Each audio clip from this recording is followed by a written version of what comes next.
and welcome to the Homeschool Oklahoma podcast. This weekend we had our Homeschool Oklahoma Leadership Summit in Edmond, where homeschool leaders across the state met together to discuss both the practical and the big picture aspects of leading homeschool groups and co-ops. The event included multiple keynotes as well as group discussion and fellowship. Today's podcast will be one of our keynote presentations. This talk includes some visuals, so if you want to see the talk with the slides included, you can find it on our YouTube channel. If you would like to host a local leadership summit in your part of Oklahoma, please contact us at team@hsok.org. So today for the final talk, I'm going to be talking about formation of the heart. And so the topic really is formation. And it's something that it's kind of lost as a tool in leadership today. And we'll kind of talk about why people have forgotten about it and how it can be used in the leader's toolbox. So I want to talk about why formation. Before we even talk about what it is, I want to talk about why it is. All right, so what is the best way to solve a problem? So now let's think about this. It's a very general question. What's the best way to solve a problem? And you're not going to like my answer. My answer is the best way to solve a problem is not to have a problem in the first place, right? That's the best way to solve a problem. Or as my computer science professor, Dale Hanchy, liked to say, never solve a problem you can eliminate, right? So this is, in computer programming, we always run into all sorts of weird problems, but the best thing is just to program in such a way that you don't run into problems in the first place. All right, now, the root cause of our problems is us, right? That theologically, your root problem of it's us. We are sinful people. We live in a sinful world. We live among sinful people. The root cause of our problems is people who need a changed heart. All right? And so, by extension, if you do manage to change the heart, you eliminate the problem.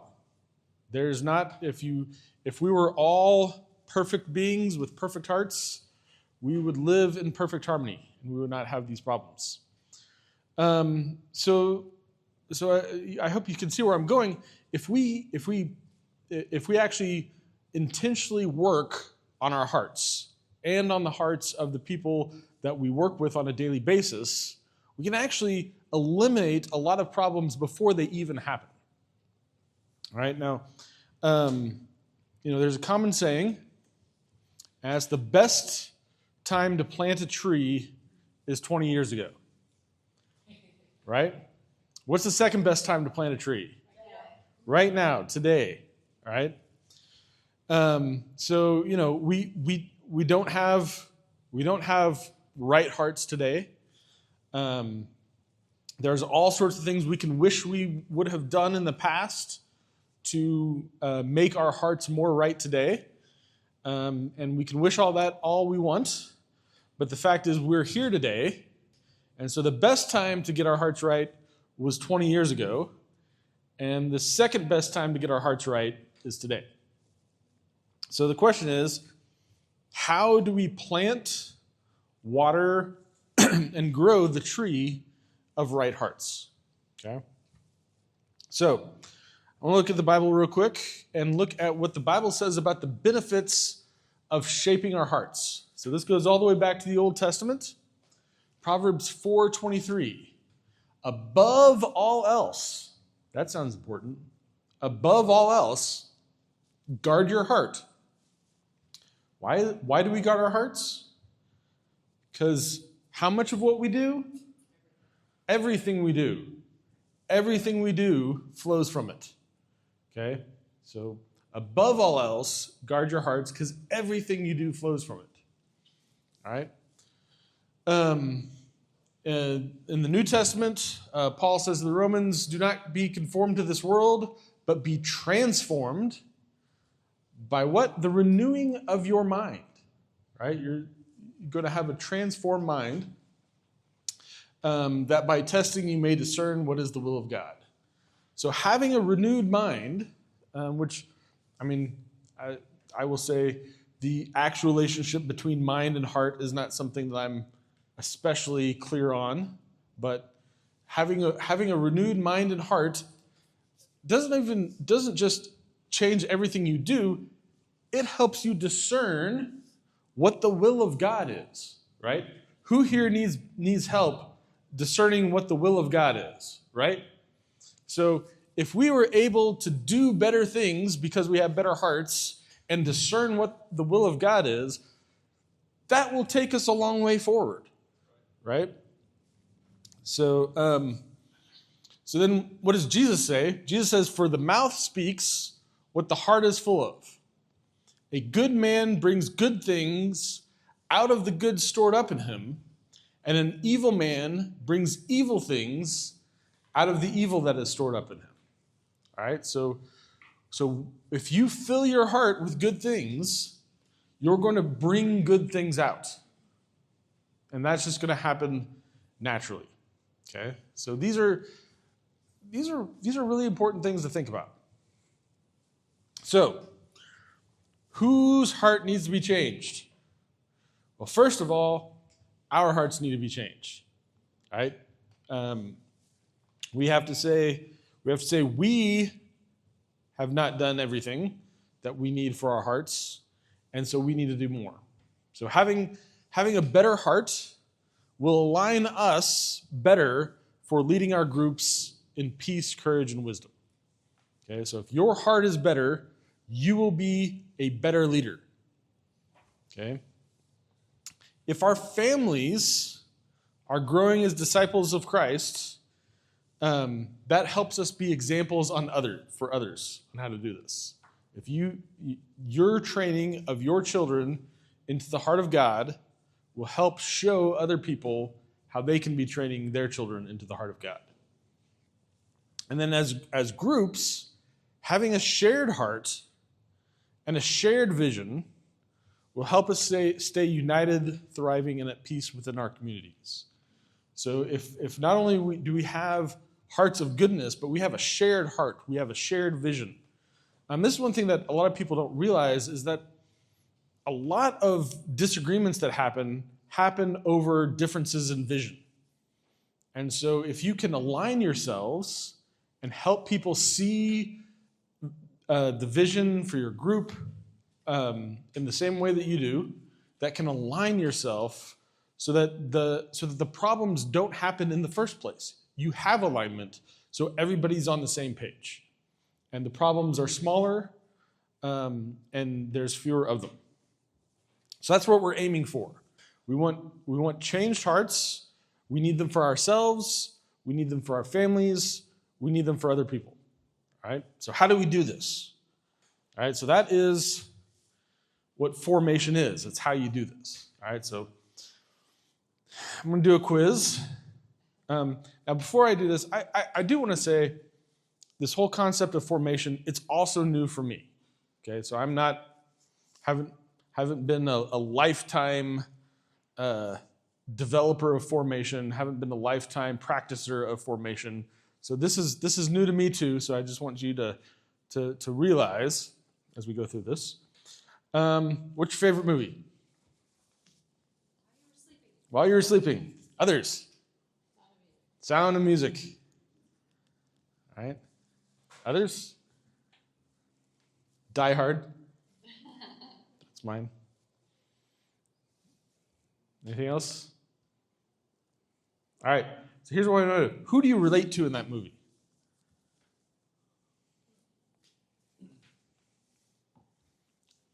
Funny story. My cousin, his last name is McLean. And he named his son John. And his wife didn't put two and two together till he was 10 years old. So, all right, so what song resonates with you the most? What's a song that's just like, this is just an amazing song? How Firm a Foundation? That's an excellent one.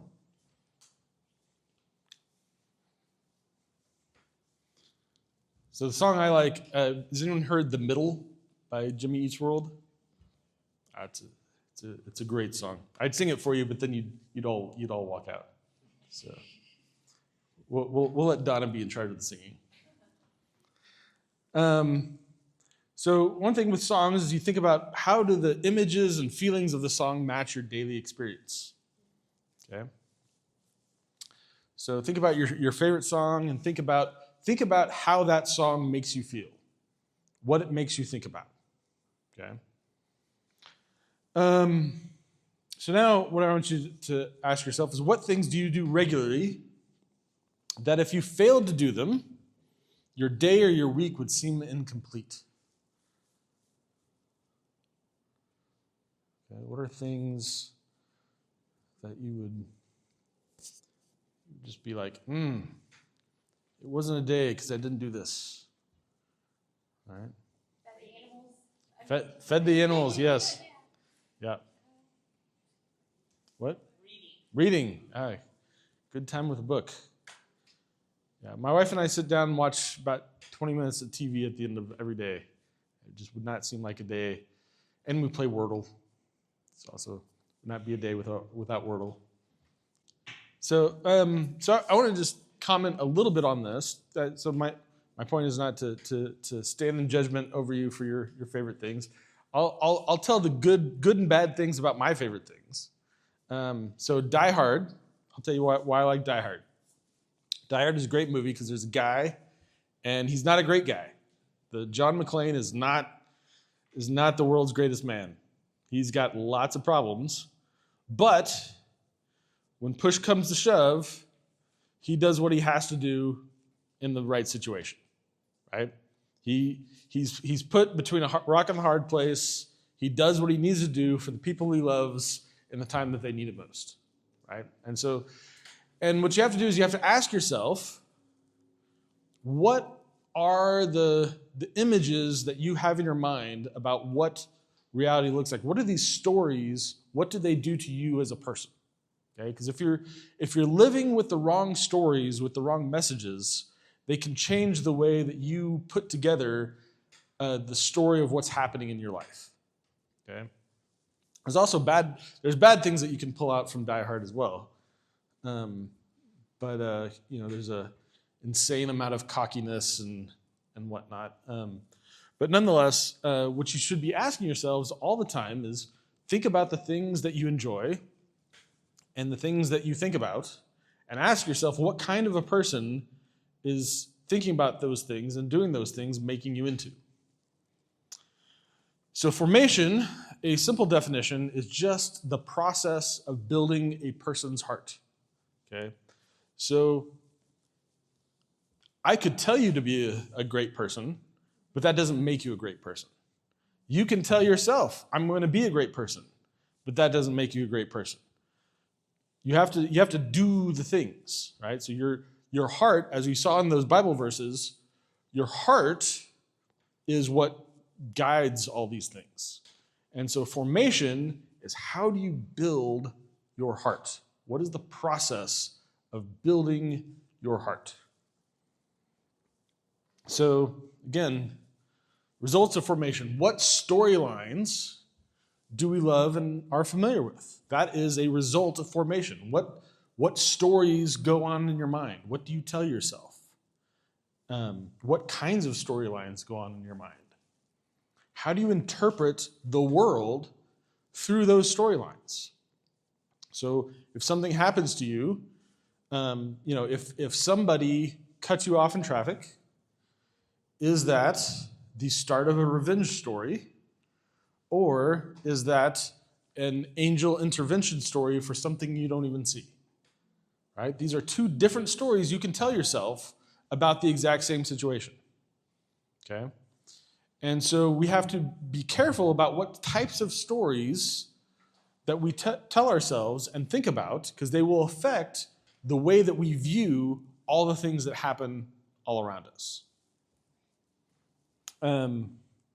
And then we have to ask ourselves, how do we view our participation in these stories? Every story, they've got a good guy, they've got a bad guy, they've got bystanders. Who are you in the stories that you tell yourself? And so you have to think about, because that's who you're ultimately going to live into.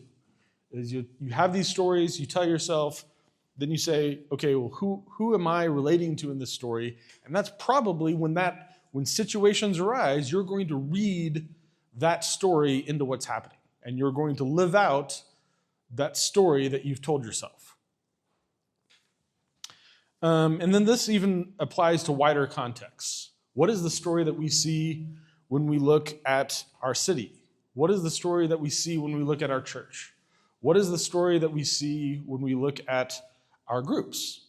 If our group is having a tough time, is that the story of a group that's failing and is just going to wither off, or is that the story of a group that's under hard times and regrouping itself to make a comeback? What story are you living in? What context are you looking at all these things that are happening around you? And then there's habits of thought. What habits of thought do you find automatic? What just comes out of you? That's what the Proverbs are saying, is that, this is, and actually also what Jesus was saying is like, good things come out of a good heart. So when something happens to you, what is your automatic response? Is that the right automatic response? All right. So these are things that result from formation, right? So what habits of thoughts and what habits of action? What is our default to do? And what is our automatic response to situations? Do we panic? Do we hunker down? Do we go off by ourselves? What are the things that we habitually do? So this is kind of the output of formation, is kind of the answer to these questions. So what causes these things, right? Well, everybody is always being formed. Okay, this is the thing. We can say we want to be a good person, but that doesn't make us a good person. We have to form into a good person. So everyone is always being formed. Every time you make a decision, it makes it easier to make that kind of decision in the future. Okay, so if I sometimes struggle with eating too much. If I eat too much one day, it makes it really easy to eat too much the next day, right? So the decisions that you make affect how easy it is to make the right decision the next day. Every thought that you think means that you're making that thought more prevalent in your mind and making it easier to have those kinds of thoughts in the future. Every movie you watch makes it easier to view your current situation within that storyline, and every song you listen to makes it easier to recreate that feeling, attitude, or storyline that's present in that song. Okay? So this is what I call the formation loop. All right? There's who we are and what we do. And who you are influences what you actually wind up doing. But simultaneously, what you do shapes the person you are. Okay? So now that isn't to say that we're stuck, but it's to say it's the default. If you want to change who you are, you've got to interrupt this loop. The loop's going to happen. Who you are is going to influence what you do, and what you do will shape who you are. So if you want to make a change, you've got to find a spot in there and move it. You've got to change what if you change what you do, that will shape who you are and make it easier to do correctly the next time. Right? And so there's also other things that you can do that shape who you are. And so you just have to be cognizant of the fact that all the things that you do are shaping who you are. So you will be formed, intentionally or unintentionally. So everything that you put in will come out. So, so every time you make a decision, you're going to do one of two things. You're either going to deepen existing patterns that you already exhibit. So you're going to get more of the same, or you're going to create a new pattern for you to follow. Okay? So that's pretty much every decision will do one of those two things. And so you can either let the world dictate your formation, or you can decide what direction you'll be formed in. Okay? So this is about making intentional choices of what you do, what you practice, your habits, and recognize that you are continually being formed and asking yourself, what sort of things do I want to do to form myself in the correct way? All right? So being intentional about the process formation involves recognizing who we are today, recognizing who we want to become, and making decisions based on who we want to become. But there's another part. So not only do we make decisions according to who we want to become, this is the important part. We want to proactively organize your environment to make your heart and mind align with what you want to be. All right, so you've got to organize your environment. So this is where, if you think about in church, do this in remembrance of me. Right? We're changing our environment to change what we think about. That changes who we are. Right? And think about like all the things that God told the Israelites. He's like, make these stones, and then when your kids ask, what do these stones mean? You can tell them the story. Right? So giving yourself opportunities to organize our environment so that we can think about the stories that put our heart in the right frame. Right? So we definitely need to make the decisions every day to put ourselves in a better place, but we can also organize our environment to make ourselves, our hearts and minds, align more easily with who we'd like to be. Now, we're in the information age. I'm an information guy. That's what I do all day. I make bits and bytes go here and there. I make sure that, it reproduces reliably on one end what you put in the other. I organize content, all sorts of things like that. That's the information age. And so what we've done, the thing about information is it's a lot easier to systematize information than it is formation. Okay? I can tell my computer to automate information. I can't tell my computer to make me a better person. All right? And so what we've done, you've ever heard the story about the guy who's missing it's dark, and he's looking for his contact under a street light, and someone's like, so is this where you dropped it? He's like, no, I dropped it over there, but the light's better over here, right? And so this is kind of what we've done with information and formation, is that, formation is hard work. So we've opted instead just to make everything about information. Okay? So I like to divide the world into three types of content. Informational, that tells you something you didn't know. Transformational, changes your direction or gives you a new perspective. But formational directs who you become. All right? And so basically everything on the internet is informational. It's telling you, maybe slightly transformational, because it can give you a new perspective. But basically, what's happening? How does something work? Who said what when? What's a new idea I can think about? But information has limits in how it can solve problems. If you think about it, I can't remember if I have a slide on this or not, but anyone done those HR training videos? They're really terrible. We had one at our company on sexual harassment, right?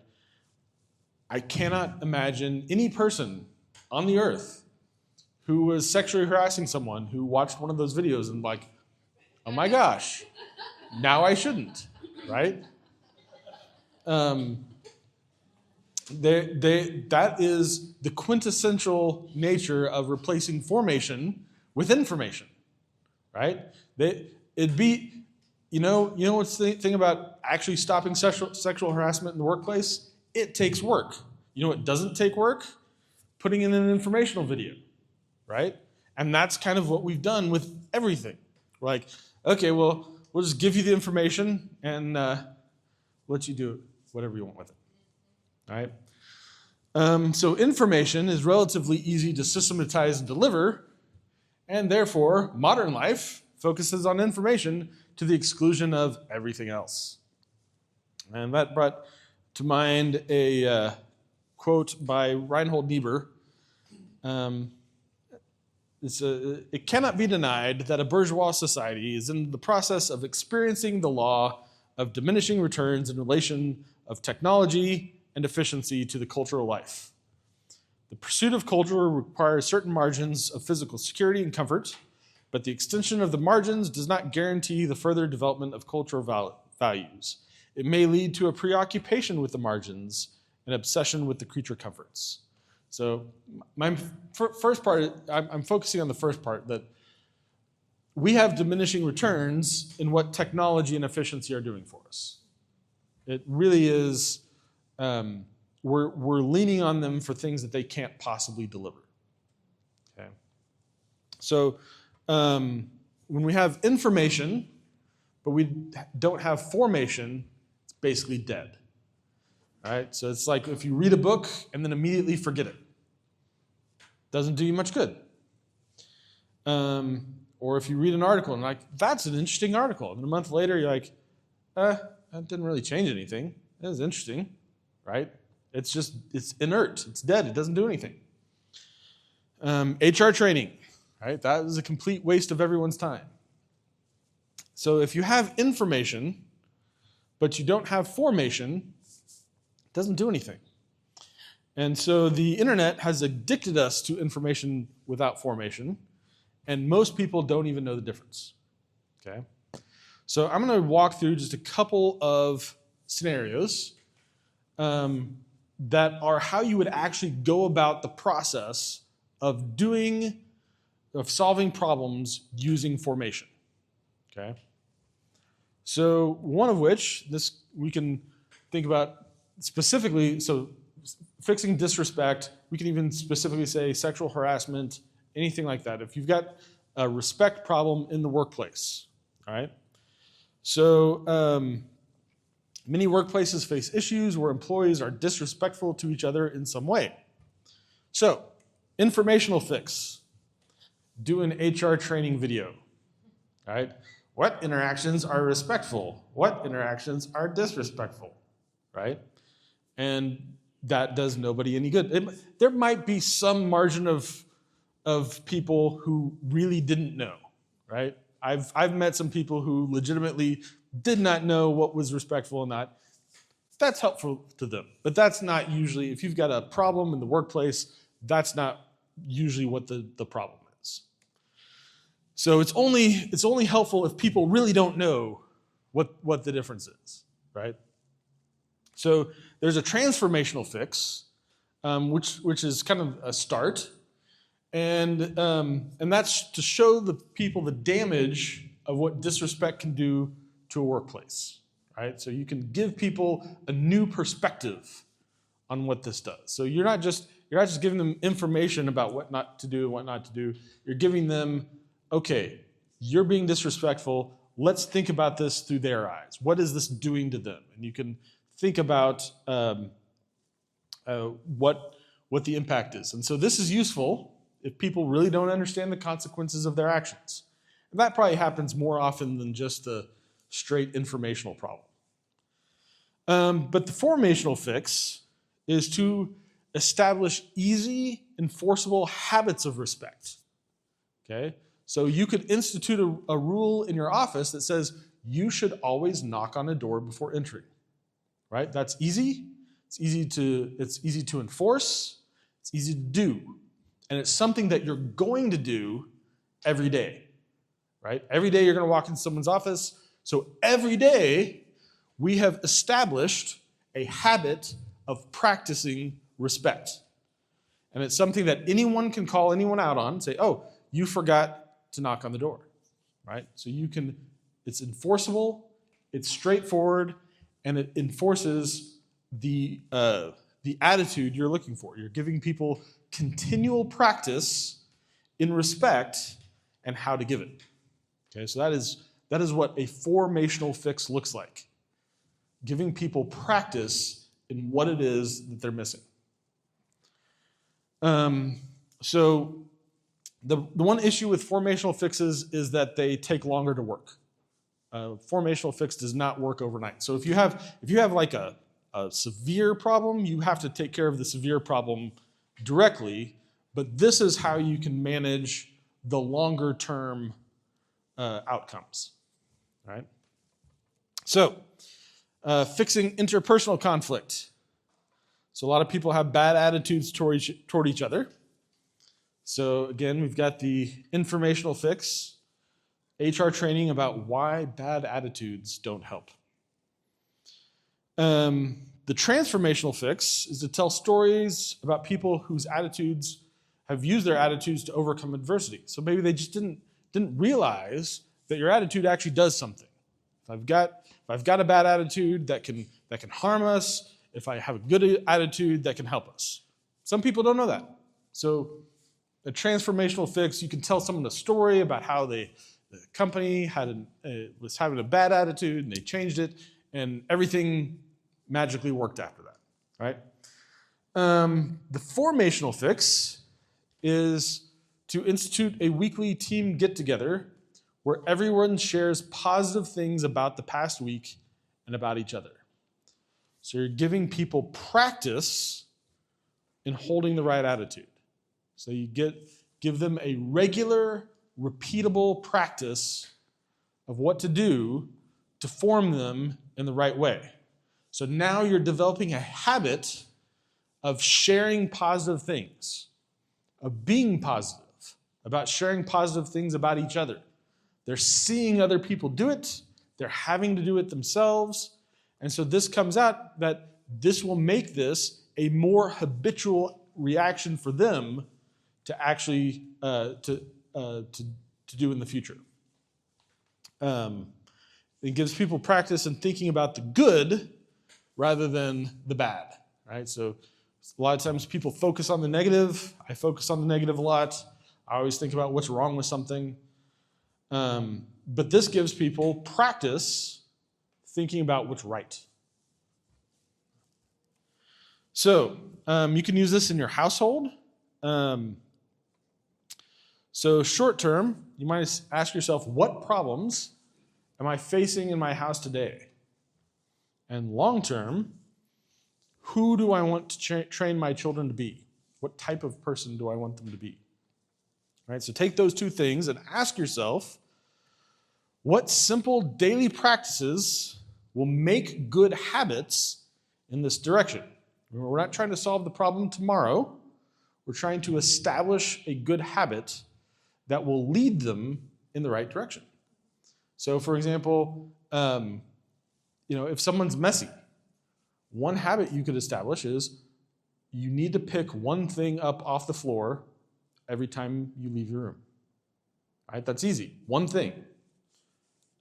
It's enforceable. You can say you didn't pick up your one thing. It's different than clean. If you tell someone to clean your room, we can argue about whether or not your room's clean. Right? That can and has been arguments. Right?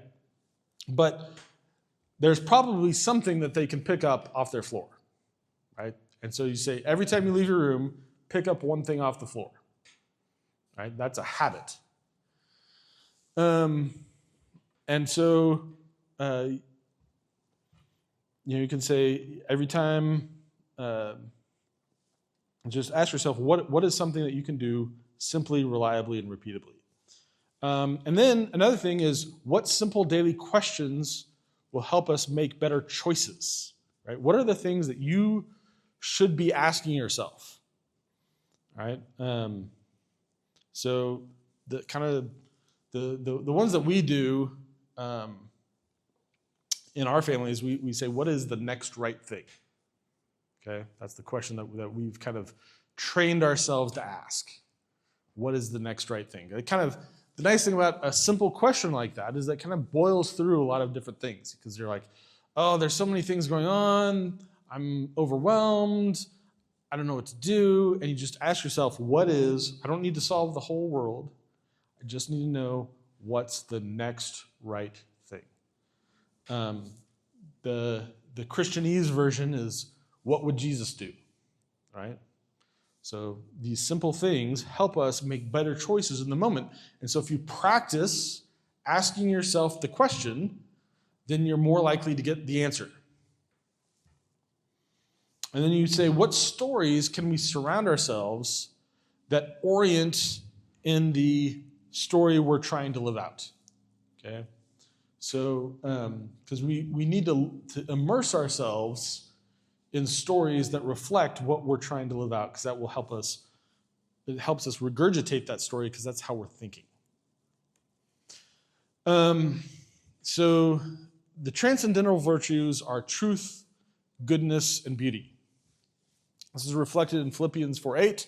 Finally, brothers and sisters, whatever is true, whatever is noble, whatever is right, whatever is pure, whatever is lovely, whatever is admirable, if anything is excellent or praiseworthy, think about such things. All right? And so what this is this is a request that we institute a formational habit focused around training our minds to think about the good, right? Because if we think about the good, we're creatures of imitation. We do the things that we see. And so if we focus our mind and our hearts on good things, we will become better people. That's literally what the Bible's asking us to do. So think on these things. Right? Now, at Homeschool Oklahoma, we actually are trying to help you out with this. So this is our beauty page. We have in fact, specifically my wife has put together a bunch of resources for training your mind on beauty. And so we're trying to help families focus their attention on the true, the good, and the beautiful. So we have this series we call Simple Beauty. It's also on our newsletter. So if you get our newsletter, that'll be in your inbox automatically. And basically, every month we have a piece of art, something beautiful to look at, a piece of poetry, a beautiful use of the written word, music, something beautiful to listen to, hymns, a way to praise God beautifully, and nature, a way to see the beauty that God himself made. And we put these, every month we have them scheduled out so you can go over them with your family and just practice singing the hymn, just focusing, taking some time out of your day to practice focusing on beauty, making that a focus of your family. So, some things I want you to think about. I want you to think about, what stories do we want our kids thinking about and living into? And I want you to think about, what daily practices do we want forming our kids' hearts and habits? And what mantras or easy formulas can we use to help our children measure their actions against what God wants? So we talked about, do the next right thing. What would Jesus do? Another good one that my pastor came up with is love goes first. Basically saying, when you have conflict, especially conflict with unbelievers, people don't trust us, what love does is love takes the initiative, and love goes first, even in the face of adversity. And so these sorts of things can they're simple, they're straightforward, and they focus your attention on what is right. So then there's also lots of spiritual, what are so-called spiritual disciplines. There's a classic book on this called Celebration of Discipline. And there's a more modern version called Practicing the Way. I recommend them both. And so these spiritual disciplines, they actually serve multiple purposes. That's one thing that I like about a lot of spiritual things. They don't just do one thing. They don't just operate in one dimension. They operate in multiple. So when we study the Bible, we not only learn theological truths, it also tells us the largest story that we're living into. Right? It's a large and true story that we want to align ourselves with. All right? So I believe in a God that answers prayer, but I also think that the practice of prayer orients our hearts and minds so that we're thinking about God and what God wants and what God's doing and how we're participating in that. Okay? So prayer does its thing. It communicates with God. God does things, but it changes us. So fasting, the Bible talks about fasting, and you can apparently biblically says some demons only come out by prayer and fasting. I have not personally tried that, but that is the recommendation of Scripture. But the other thing about fasting is practice for rejecting your desires. Not everything you want is good. And so when you practice fasting, you practice really, really wanting something and not giving it to yourself. All right? Confession. Confession is very important because it says, confess your sins to one another and you'll be healed. So confession actually does something, but it also is a formational practice. What does confession do? Confession is a practice of recognizing our own contributions to our own problems. All right? And that's something that we have trouble seeing. So, how does this work in a group dynamic? So, as a tool of leadership, you can't be everywhere and you can't be everyone. So there's an interesting story that I often tell for when I used to teach our seniors. The book is called, let's see if I can think of it. It's about Navy SEALs leading and winning. Extreme Ownership. That's the name of the book. Fantastic book.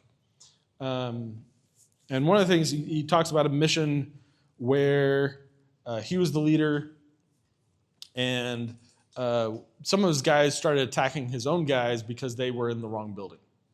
And it was thankfully, sadly, one of the Iraqi guys that were on our side got killed, but none of the servicemen got hurt.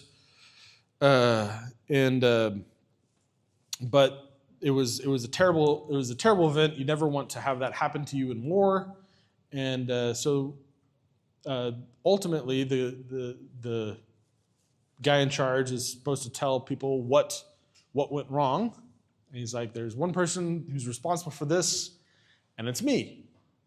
And his point was not that he himself did something particular wrong, and it's not just a general take responsibility because I'm on top. It's that every time somebody makes a mistake, it's usually from something. It's because they didn't know something, they didn't practice something. This is, again, kind of the basis of this talk, is that you'll have fewer problems if you form yourself to be the right people. And so the goal then is to institute systems and processes which form people to be the type of people that you need to be in the places that you put them. Right? You can't be everywhere. You can't be everyone. But what you can do is align people. You can align people with your mission. So we can share stories to align people's hearts. There's lots of interesting stories about homeschooling. There's lots of interesting stories about teams and groups. And just sharing these stories with people will help people think about who they are, and when they make decisions, what stories they want to live in. And talk about co-op groups, talk about stories of teachers, stories of what education can do. You can also create practices to build people in the right direction.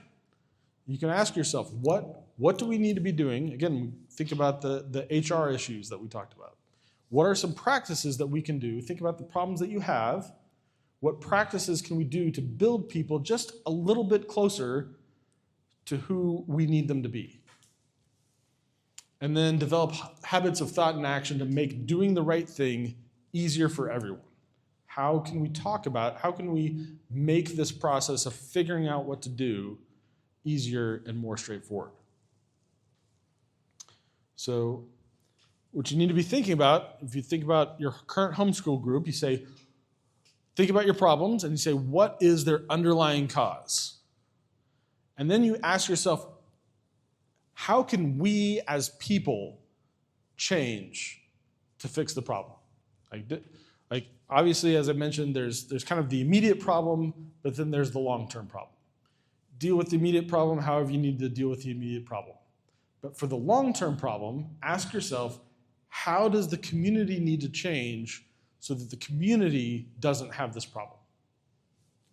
And then you ask yourself, what practices can we engage in to get the community to fix our character to resolve the problem?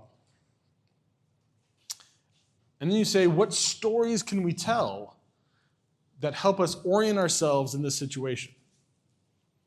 And then what problematic stories might we be listening to which make the problem worse? So anyway, I'd like to hear from you all. Any thoughts, questions, ideas? Yes. This reminds me of a very wise book that we read one time it was the Berenstain Bears book.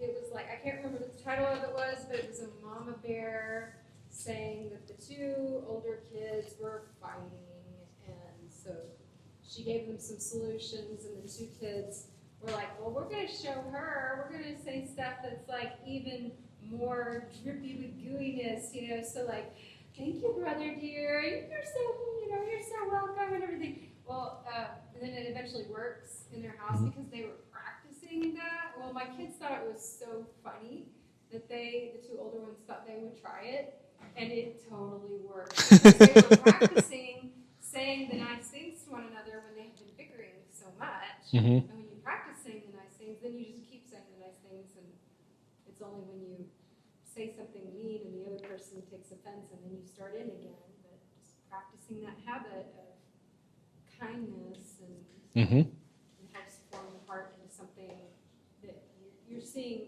how you're being treated back is something that you want to treat someone else that way. Exactly. So what was the name of that? You don't remember? Forget your manners. Berenstain Bears, Forget Your Manners. Yeah.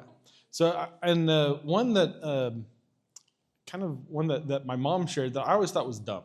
I thought this was terribly dumb, but actually, longer I've lived, the more I've recognized its value. So when she was in a sorority, if they wanted the salt, they would say, "Would you like the salt?" Right? And I never realized. I don't think she knew what the purpose was. I think I figured out that the purpose of that is that when you want something, you should use that as a trigger to think about if someone else needs it too. That way, you're using your needs and desires as a trigger to help someone else, not just yourself, right? And so, how many times do we take our needs and desires as, well, what can we get to make sure that our needs and desires will be met, rather than say, oh gosh, I have this need and desire. I wonder if somebody else does too, that I can help them out, right? And so it changes kind of your response to that, and just a very simple action of, because it's kind of a rhythm. You think of something you need, and then you say, Does anyone else need this? So this is one thing. Like I've always had trouble with manners, just in general. And part of the problem is that I never knew what they were for. I was like, okay, we've got these weird rules, and the rules don't mean anything. And for someone like me, that just hits the wrong way. And so I it's taken me a lifetime to kind of recognize, here's what these are for. These are tools that help us practice treating each other the right way.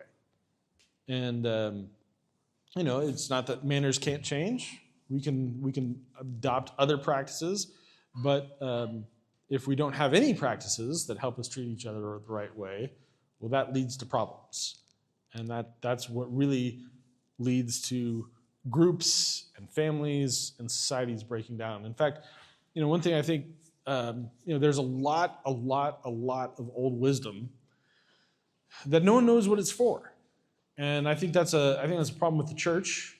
If you think about a lot of the things that have happened over the last 20 years, a lot of the cultural battles that we've lost them not because we were wrong, but because we collectively forgot why we were doing it, why it was important. And so we couldn't explain it to anyone else. We're like, it's wrong because it's wrong. It's like, that's kind of true, but that doesn't help anyone. If you've got people who are disagree with you, and you just say, well, it's wrong because it's wrong, and they're like, well, that's your opinion. Moving on, and it's until you can articulate why it is that things are the way they are, it doesn't help people. And so I've kind of that's one of the things I've been trying to do over my life is figure out, why are these things here? What are they doing? How are they girding up our life as a community? And just trying to help explain that to other people as I find out more. Oftentimes we let our moods influence what we're going to do. Yep. We recognize there's a need, and so we're like, I'll do that when I feel motivated to, or when I feel better about the situation. But the new information that's come out is that we need to do in order to get our mood. Mm-hmm. And it's just like when you work out, right? Mm-hmm. Most of us don't want to be like, we're all at like 5 o'clock in the morning, hey, let's go and get work. Right. No, you go work out so that you feel better. And so you have to just shift your formation loop. Yeah. Your attitude comes after you're doing it. Right. Yeah. What you do shapes who you are. So yeah, the other thing is when you do this, make sure that the practices are simple. One of the things that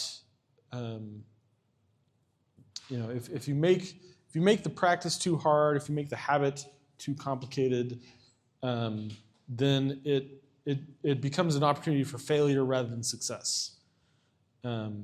And I remember sometime recently I was listening to a podcast, and they're talking about how they were trying to get their kid to lean into cleaning up more, and got to the point where if the kid merely tossed a sock in the direction of the hamper, it'd be like she'd get super excited for them doing the right thing. Just like make the success easy to attain. Right, and because what we're doing is we're trying to build this loop, and we're trying to build the loop in the right way. So it's more important that you're directionally right than that you are perfectly right. Directionally right will get you there eventually, because that's what we're aiming for. We're aiming for formation is aimed at long-term change. It's not aimed at tomorrow change. It won't change tomorrow probably. Might make tomorrow worse, but in the long term, the right time to plant a tree was 20 years ago. We didn't do it then, so the second best time is right now. Thank you for listening to the Homeschool Oklahoma podcast. Homeschool Oklahoma is an organization dedicated to promoting, protecting, encouraging, and equipping homeschooling families across the state. Please sign up for our newsletter at hsok.org. If you'd like to further help our cause of maintaining homeschooling freedoms in Oklahoma, we hope that you will consider joining with a paid membership as well. Thank you for listening.